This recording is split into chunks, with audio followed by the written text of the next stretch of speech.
Predstavljaj si ogromno podmornico, ki tiho skriva pod morjem. Ni je lahko opaziti, lahko ostane pod vodo dolgo časa.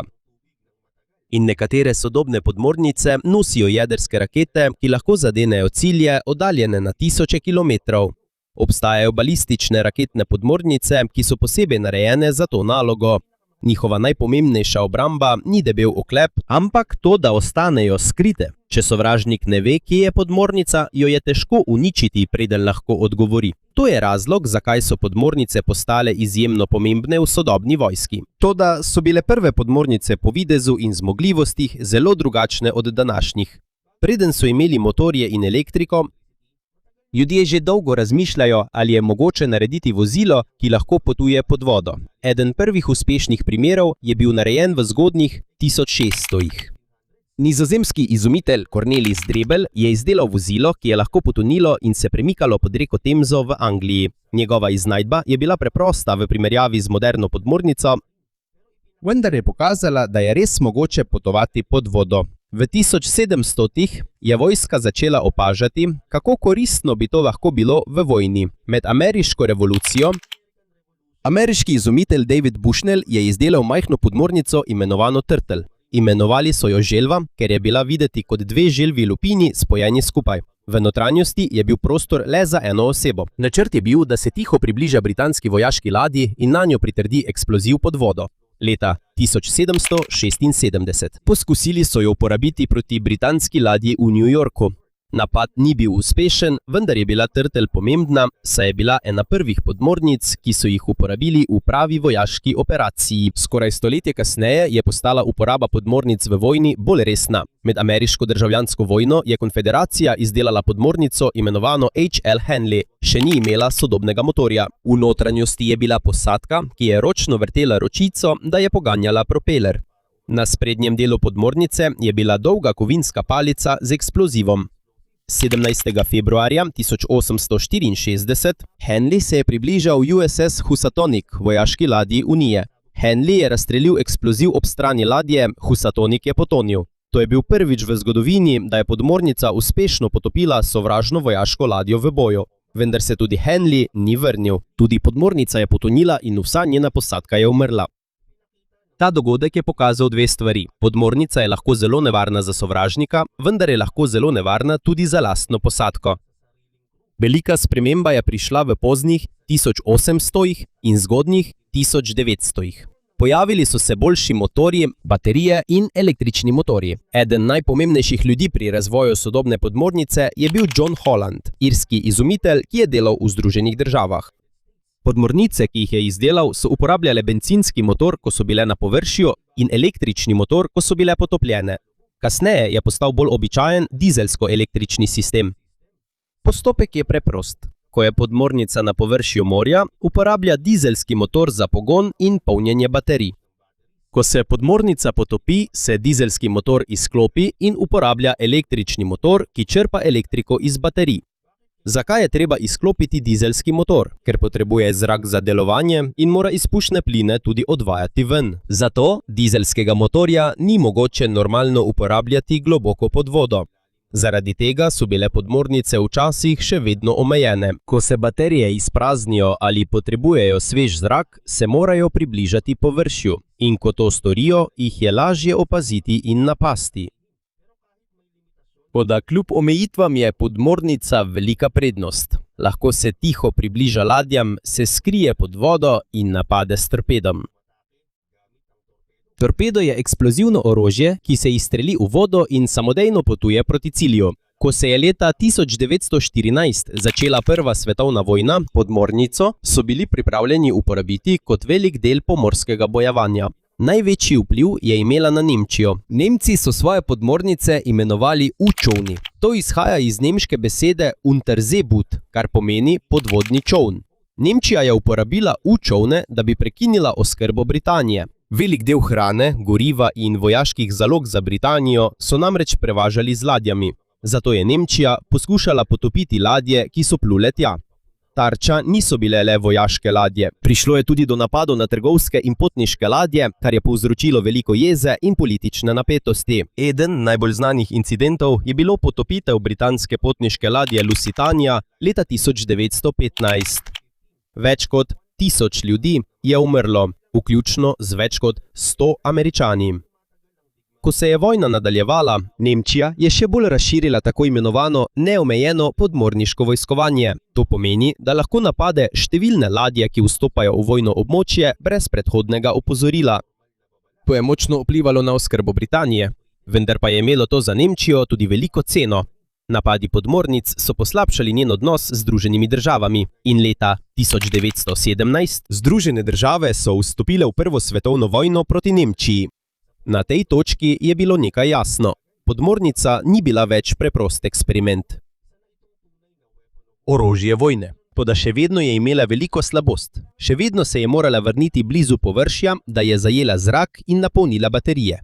In v naslednjem velikem obdobju vojne inženirji so začeli iskati načine, kako bi podmornica ostala pod vodo dlje časa, dokler ni prišla tehnologija, ki je vse zavedno spremenila. Čeprav so podmornice postale močnejše v prvi in drugi svetovni vojni, še vedno so imele težave, še vedno so morale zajemati zrak. To je bilo nevarno v času vojne. Zato so inženirji izdelali tako imenovano dihalko. To sta kot dve cevi, ki segata do površja morja, medtem ko je podmornica nekoliko potopljena. Ena cev dovaja zrak, druga pa pomaga pri izpustu izpušnih plinov. Zaradi tega je bilo mogoče poganjati dizelski motor, ne da bi bilo treba celotno podmornico dvigniti na površje. Toda to še vedno ni popolnoma rešilo problema. Še vedno je bilo treba ostati blizu površja. Dizelski motor je bil tudi zelo glasen, zato je bilo podmornico lažje zaznati. Med drugo svetovno vojno se je tehnologija podmornic še dodatno izboljšala. Ena najpomembnejših dosežkov Nemčije je bila U-podmornica tipa 21. Bila je hitrejša pod vodo in imela večje baterije v primerjavi s prejšnjimi podmornicami. Vendar je ta prišla prepozno v vojno, zato jih je bilo le malo uporabljenih v dejanskem boju. Leta 1945 je bila Nemčija poražena. Po vojni Združene države, Sovjetska zveza in druge države so preučevale napredno nemško podmorniško tehnologijo. Skoraj istočasno se je začela tudi hladna vojna. Prej sta bili Združene države in Sovjetska zveza zaveznici proti nacistični Nemčiji. Toda po drugi svetovni vojni sta postali nasprotnici. Obe sta imeli jedrsko orožje, obe sta si tudi želeli imeti bolj napredno vojsko. Zato je podmornica postala izjemno pomembna. Toda, da bi bila res učinkovito skrivno orožje, je morala ostati pod vodo dlje časa. In tukaj je prišla v poštev jedrska energija. V 40 letih prejšnjega stoletja so znanstveniki ugotovili, kako uporabiti jedrsko cepitev za ustvarjanje ogromne količine energije. Jedrska cepitev pomeni razdelitev atomov za ustvarjanje toplote. To toploto lahko uporabimo za ustvarjanje pare. Para nato poganja turbine, ki dajejo energijo podmornici. Velika prednost tega pa je preprosta. Jedrski reaktor ne potrebuje zunanjega zraka, da bi neprestano proizvajal energijo. Eden od ljudi, ki so vodili uporabo tega v ameriški mornarici, je bil Hyman Rickover. Bil je ameriški mornariški častnik, ki je pomagal voditi izdelavo prve podmornice na jedrski pogon. In rezultat je bila USS Nautilus. Leta 1955 je Nautilus začel pluti na jedrski pogon. In tukaj se je podmornica popolnoma spremenila. Ni se je bilo več treba ves čas približevati površju, da bi zagnala dizelski motor. Ni bilo več treba polniti velikih baterij po le kratkem času pod vodo. Podmornica je imela neprekinjeno napajanje, medtem ko je bila potopljena. Leta 1958. Nautilus je pokazal, kako velika je ta nova sposobnost, ko je plul pod arktičnim ledom in prečkal severni pol, medtem ko je bil potopljen. Le nekaj let prej si takšnega potovanja skoraj ni bilo mogoče predstavljati. Jedrska energija ima še eno prednost. Reaktor lahko proizvede ogromno električne energije. Elektriko lahko uporabijo za pridobivanje sladke vode iz morske vode. Uporablja se tudi v sistemih, ki pomagajo ustvarjati in ohranjati varen zrak, ki ga diha posadka. Zato glavna omejitev jedrske podmornice ni več gorivo ali zrak. Večja omejitev je zdaj hrana za posadko in koliko časa lahko ljudje zdržijo v notranjosti.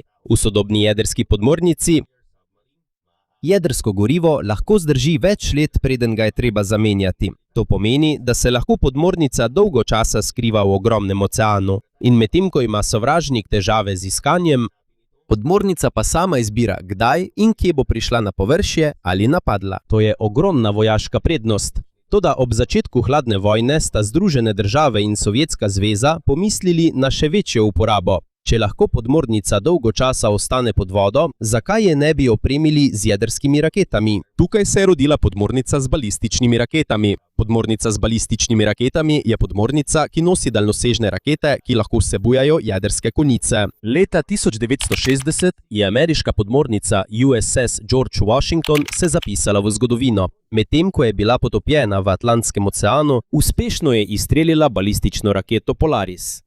Raketa je najprej potisnjena ven iz podmornice. Ko raketa pride na površje vode, se vklopi raketni motor in poleti proti cilju.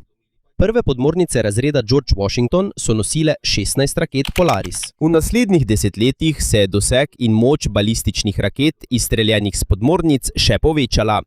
Sovjetska zveza je prav tako ustvarila lastno floto jedrskih podmornic z balističnimi raketami. Tukaj sta se obe supersili soočili z novo težavo. Jedrske rakete na kopenskih bazah lahko sateliti in obveščevalne službe zaznajo. Jedrske bombnike pa je mogoče spremljati na letališčih in z radarji. Toda podmornica je lahko kjerkoli v ogromnem oceanu. In sovražnik morda sploh ne ve, kje se nahaja. Zaradi tega je balistična podmornica postala eden najpomembnejših delov jedrskega odvračanja.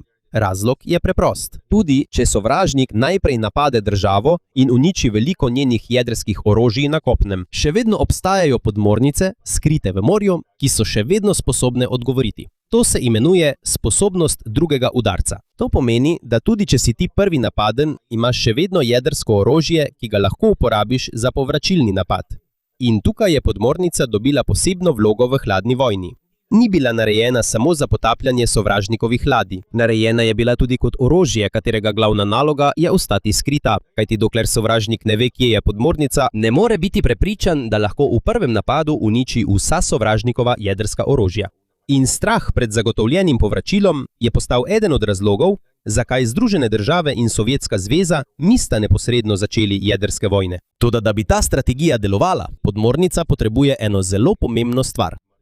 Mora ostati skoraj nevidna pod vodo. In to je naslednja velika bitka v tehnologiji podmornic. Toda kako lahko skriješ ogromno podmornico, medtem ko jo sovražnik nenehno išče? Da bi bila jedrska podmornica učinkovita, ni dovolj, da lahko dolgo ostane pod vodo. Tudi težko jo je najti, kajti če sovražnik najde podmornico, jo lahko nadzoruje ali napade, še preden opravi svojo nalogo. Zato so mornarice vložile ogromno truda, da bi njihove podmornice postale čim tišje. Nekatere podmornice uporabljajo posebno prevleko na zunanjosti, da zmanjšajo odboj sonarskega zvoka. Sonar je sistem, ki uporablja zvok za iskanje predmetov pod vodo. Tudi propeler in druge stroje v notranjosti naredijo tišje. Tudi najmanjše vibracije so pomembne, kajti pod vodo lahko sovražnik uporabi zvok, da ugotovi, ali je v bližini podmornica. Zato, ko se tehnologija izboljšuje, postaja iskanje sodobnih podmornic vse težje. In tukaj postane njihova tišina zelo pomembna za jedrsko odvračanje. Podmornici z balističnimi raketami ni treba napasti. Da bi bila uporabna, njena glavna naloga je skrivanje. Naprimer, Združene države imajo 14 podmornic razreda Ohio z balističnimi raketami. Te podmornice so narejene tako, da ostanejo težko zaznavne, medtem ko nosijo jedrske rakete dolgega dosega. Zakaj je to pomembno? Predstavljajte si, da sta dve državi, ki imata obe jedrsko orožje. Če ena država napade in uniči jedrsko orožje nasprotnika na kopnem, lahko misli, da je zdaj varna. Kaj pa, če je še vedno jedrska podmornica, ki se skriva sredi oceana? Prva država, ki je napadla, ne ve, kje je ta podmornica. In podmornica lahko še vedno vrne udarec, zato nasprotnik ne more biti prepričan, da se bo izognil jedrskemu povračilu. To je razlog, zakaj so podmornice pomemben del jedrskega odvračanja. Strah pred povračilnim napadom je razlog, zakaj je tveganje za začetek jedrske vojne tako veliko. Toda naloga podmornic ni le nošenje jedrskih izstrelkov. Odlične so tudi za uporabo pri obveščevalnih dejavnostih in nadzoru. Obstaja dober primer za to. V 70. letih je Združene države izvedle tajno operacijo, znano kot operacija Ivy Bells. Našli so sovjetski podvodni komunikacijski kabel v Ohotskem morju blizu vzhodne Sovjetske zveze. Uporabili so podmornico, da so skrivaj pridobili informacije z tega kabla. Nekaj časa so Združene države pridobivale sovjetske vojaške komunikacije, ne da bi Moskva to vedela. Sovjetska zveza je kasneje izvedela za operacijo, potem ko jim je ameriški obveščevalni uslužbenec posredoval informacije.